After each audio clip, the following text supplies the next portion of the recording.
4, 3, 2, 1. Cue music. This is Movies First with Alex First. Toni Collette puts in a dominant performance as a mother possessed in the dramatic horror mystery thriller Hereditary. When Ellen Lee, the 78-year-old matriarch of the Graham family, passes away, her daughter Annie, Collette's life begins to unravel. Theirs was always a prickly relationship, and they were estranged for an extended period. Now, cryptic and increasingly terrifying secrets about the Graham ancestry will come to the fore. Everyone associated with Annie, a work-from-home artist who builds miniature dollhouses and is preparing for a gallery show, is in danger as she tries to deal with a sinister fate. This is the story of an American family battling malevolent forces that seek to colonise its bloodline. It was loosely inspired by first-time feature film writer and director Ari Aster's own experience with tragedy and grief, a prolonged succession of misfortunes that came to resemble a curse. The picture marks a promising debut for Aster, who'd previously written and directed a series of shorts centred around domestic rituals and trauma. Nothing happens quickly in what is a slow build-up to the climax. There are few jump-out-of-your-seat moments, although there are a number of shocks and surprises.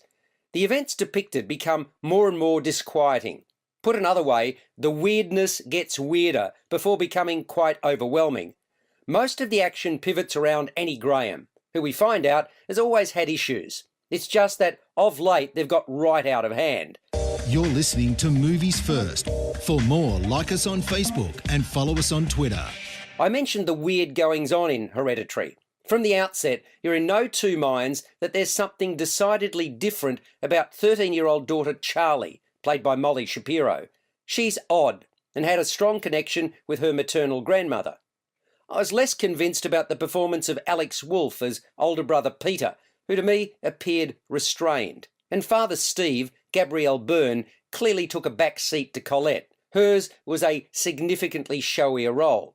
There were times when I wanted the narrative to move faster, and other occasions when the whole thing just felt silly. Still, I admired the endeavour and the descent of this family into a dark place. In the end, I was trying to pick the moment when Annie Graham's future was sealed. Was it at birth? Did it come with the death of her mother? Or was it with the appearance of a fellow griever, Joan? Ann Dowd. You be the judge. Hereditary scores a 7 out of 10. You've been listening to Movies First with Alex First. Subscribe to the full podcast at Audioboom, Stitcher and iTunes, or your favourite podcast distributor. This has been another quality podcast production from Bytes.com.